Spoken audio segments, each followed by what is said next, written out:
Hi, I'm Chelsea, and welcome to the Bridging the Gap yoga series for at-home practice.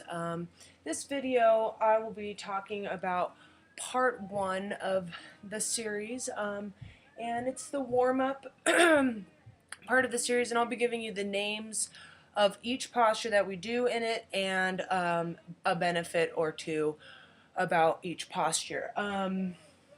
So I'm going to spell out the names of the different postures and give you some information and just take some notes. And also, after watching this video, you can look up on the internet what the different postures look like. You can start to give yourself an idea of what these postures are. Fill in the blanks, because there will be a lot of blanks. And also know that there are videos for you to watch where I show you the each posture. I will show you what each posture looks like, and you should watch those videos as well as these videos before actually delving into your at-home practice. Get yourself acquainted with this series. So I will just say this one thing from the video, the intention video that I made. Oh, it's storming outside and it's been raining since last night. It's like wonderful. We have Bessie Smith singing the St. Louis Blues on the radio, and it's nice. I love this kind of weather. So the one thing I want to say is I have limited time in these videos. I have about 15 to 20 minutes. Here's my hot yoga teacher training certificate. 324.55 hours. That has a signature on it, and I have been practicing yoga for about 10 years, and this is a combination of Ashtanga, hot yoga, and Vinyasa flow. I just want to read this one thing. So I will do my best to stick to the main basic points in each video I make. There will be several videos. The first set of videos are the names of each set and the postures and the benefits of those postures. By the time you're watching video 5, I will assume you've already watched the prior 4 videos when it comes to certain information, so please watch them in order. The second set of videos, I will visually show you what each posture looks like, and I'll give you some basic balancing and alignment tips for your practice. Watch these. They will help you to mentally prepare for your practice. Again, by the time we get to the third set of these videos, I will assume you have an understanding of what certain postures look like and what certain cues and words mean when it comes to teaching the actual practice that I do myself at home. I'm not a doctor, and if you have any injury or hesitation, please consult a certified physician or yoga teacher or physical therapist so that you don't hurt yourself more. Take your time, trust your instincts and intuition, and you are your best compass. All right, so I think that's about it about the introduction. I appreciate that you are sharing this journey with me, and please show your appreciation by sharing these videos with people who you think will like and benefit from them, and also show your appreciation by liking and commenting and giving me feedback and subscribing to me. And yes, I will respond, and I love getting into conversation, and I have a lot to say about a lot of things. So please respond, ask questions, and we'll work it out.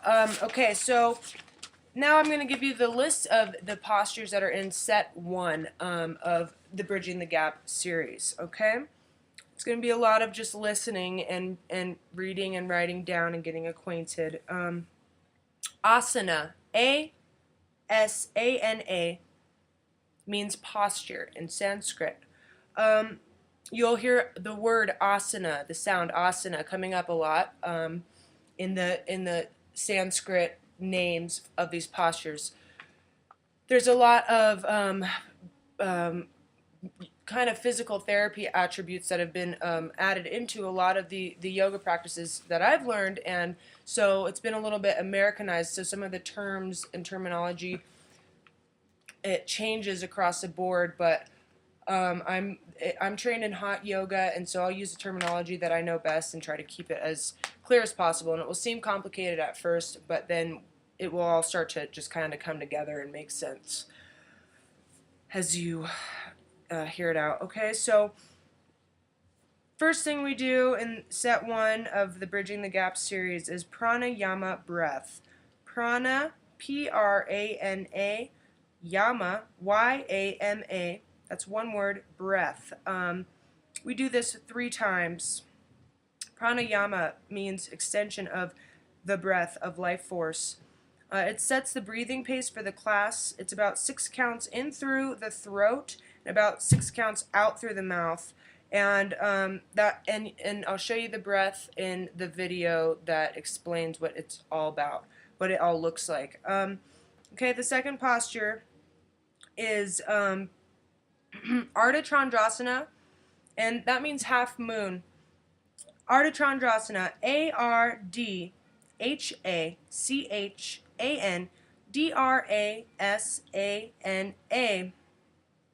One word, half moon.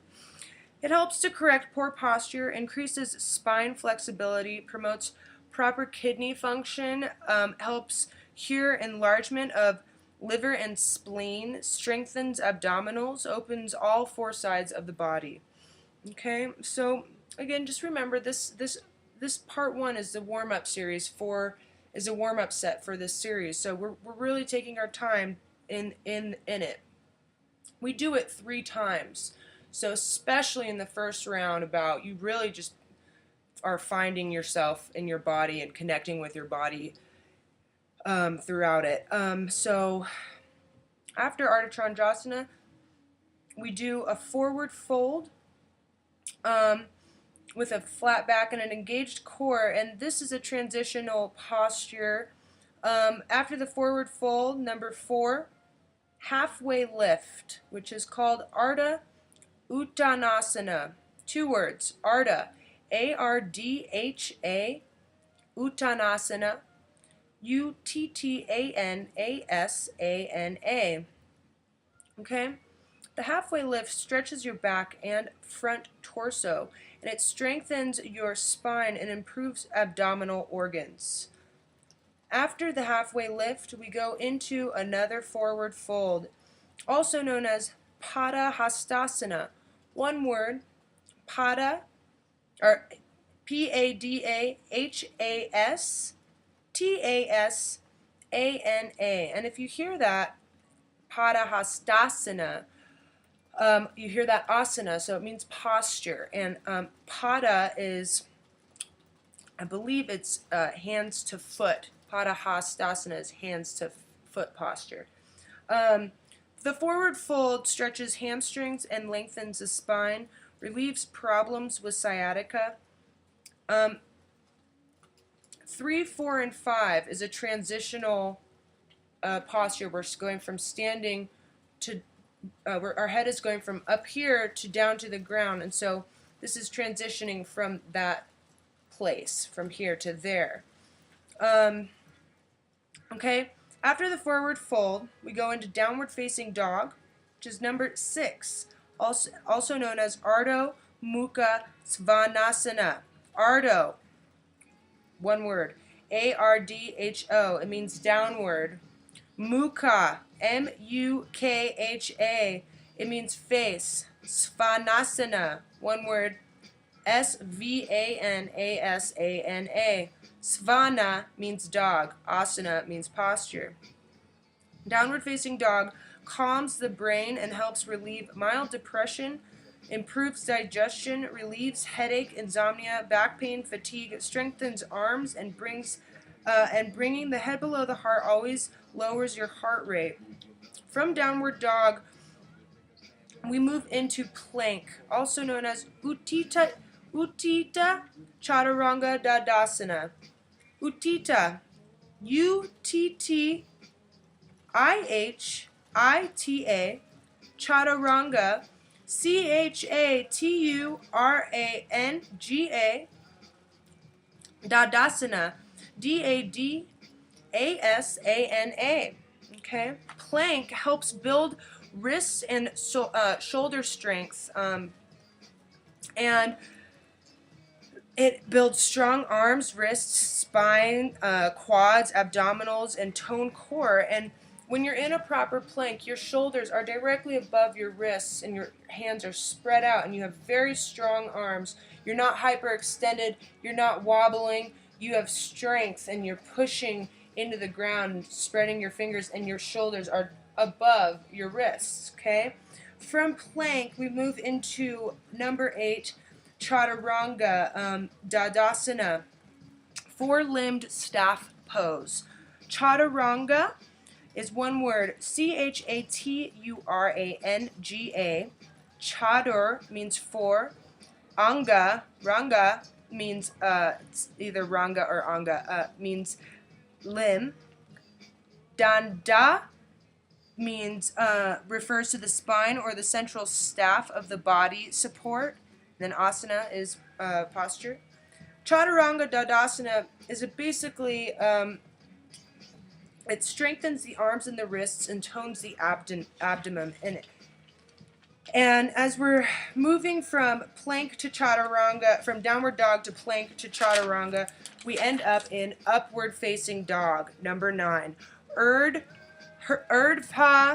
Mukha Svanasana. Urdhva, one word, Urdhva, and that means upward. Mukha, Mukha, and that means face. And Svanasana means dog posture. Therapeutic for asthma, improves posture, strengthens spine, arms, and wrists, stretches chest and lungs, shoulders and abdomen. It firms the buttocks. It helps relieve mild depression, fatigue, and sciatica. From upward facing dog, we go into number 10, back into downward facing dog. Ardha Mukha Svanasana, Ardho, Mukha, Mukha, Svanasana, Svanasana. Okay? From number 10, downward facing dog, we go to number 11, which is a transitional move, or a transitional posture. It's paired together. And you go from number 10, downward facing dog, to number 11, forward fold. Padahastasana. Okay? And then we go to number 12, halfway lift, Ardha Uttanasana. And then to number 13, Padahastasana. And this is a variation on the Padahastasana on the forward fold that we just did, a hot yoga variation. Padahastasana spelled Padahastasana. Okay? And this is known as hands to feet pose. It helps sciatica, improves blood, and you'll see in the visual video what you do, what the difference, what the variation is. It helps sciatica, improves blood circulation to the brain, increases flexibility of the tendons and ligaments and in the legs. And from Padahastasana, we go to number 14, Tadasana, mountain pose, which improves your posture, strengthens thighs and ankles, and reduces flat feet. And so, this is great. Under 15 minutes. Okay, so we do 3 repetitions of each of these 14 postures in the series. And within these 3 repetitions, we repeat postures 6 through 10 3 times each, okay, within each repetition. Okay, so I'll say that one more time. We do 3 repetitions of each of these 14 postures, okay, starting from the breathing at the beginning to Tadasana at the end. Do that 3 times, and within those 3 repetitions, you repeat postures 6, which is downward facing dog, through 10, which is back to downward facing dog, 3 times in each repetition, okay? And this is the warm-up series, so you really take your time, okay? Finding your place and breath. And let me just say that This is a combination of the hot yoga warm-up series and the Namaskar A from Ashtanga Yoga. And take your time, look up these postures, get a visual idea. There's tons of information about them all on the internet. And my goodness, it's thundering and raining outside, and Prince is singing to us. And what else do I want to say? Just doing this, 3 repetitions of these 14 postures once a day, 5 days a week, is going to exponentially improve your life. And give it a try and let me know how it works for you. Thank you for joining me on this part of the journey in the Bridging the Gap yoga series for at-home practice. Leave your comments below, subscribe, like, share, get involved. I love to respond. I love to talk about all of this kind of stuff, and will do my best to answer any questions that you have. And thank you, thank you, thank you. Namaste. And the next video is part 2 of Bridging the Gap, which is getting our brains aligned with our bodies. So I'll see you there.